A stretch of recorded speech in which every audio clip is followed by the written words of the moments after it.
Assalamualaikum warahmatullahi wabarakatuh. Salam sejahtera bagi kita semua. Salam Om Swastiastu, Namo Buddhaya, salam kebajikan. Perkenalkan, nama saya Dinda Azanur Rohmah dari Fakultas Teknik dan Ilmu Komputer Universitas Pancasakti Tegal, jurusan Teknik Sipil kelas 2B semester 2. Di sini saya akan memenuhi tugas semester 2, yaitu membuat literasi yang berjudul Rekayasa Jalan Raya. Rekayasa Jalan Raya, Andi Tenrisuki Tenriajeng, penerbit Gunadarma.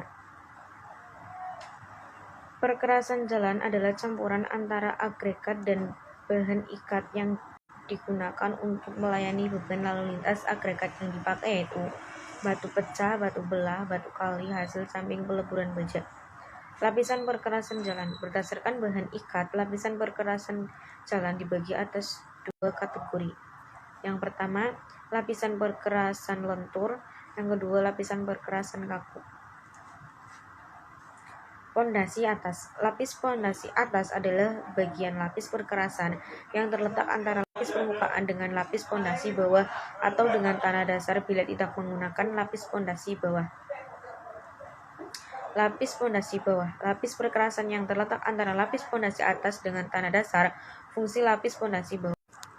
Tanah dasar. Tanah dasar adalah permukaan tanah semula atau permukaan tanah gilian atau permukaan tanah timbuhan yang dipadatkan dan merupakan permukaan dasar untuk perletakan bagian-bagian perkerasan lainnya. Kekuatan dan keawetan konstruksi pekerjaan jalan tergantung dari sifat-sifat daya dukung tanah dasar. Perkerasan kaku. Perkerasan yang menggunakan bahan ikat semen portland, pelat beton dengan atau tanpa tulangan diletakkan di atas tanah dasar dengan atau tanpa pondasi bawah. Beban lalu lintas sebagai besar dipikul oleh pelat beton. Jenis dan fungsi lapisan perkerasan lentur, yaitu lapisan permukaan, lapisan pondasi atas, lapisan pondasi bawah, lapisan tanah dasar. Jenis CBR.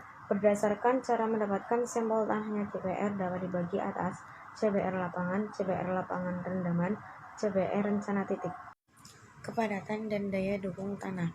Beban kendaraan yang dilimpahkan ke lapisan perkerasan melalui roda-roda kendaraan selanjutnya disebarkan ke lapisan-lapisan di bawahnya dan akhirnya diterima oleh tanah dasar. Dengan demikian, tingkat kerusakan konstruksi perkerasan selama masa pelayanan tidak saja ditentukan oleh kekuatan dari lapisan perkerasan, tetapi juga oleh tanah dasar. Daya dukung tanah dasar dipengaruhi oleh jenis tanah, tingkat kepadatan, kadar air, kondisi drainase, dan lain-lain. Tanah dengan tingkat kepadatan tinggi mengalami perubahan volume yang kecil jika terjadi perubahan kadar air dan mempunyai daya dukung yang lebih besar jika dibandingkan dengan tanah yang sejenis dengan tingkat kepadatan lebih rendah. Tingkat kepadatan dinyatakan dalam persentase berat volume kering tanah terhadap berat volume kering maksimum. Agregat. Agregat didefinisikan secara umum sebagai formasi kulit bumi yang keras dan solid. ASTM 1974 mendefinisikan agregat atau batuan sebagai suatu bahan yang terdiri dari mineral padat, berupa massa berukuran besar ataupun berupa fragmen-fragmen.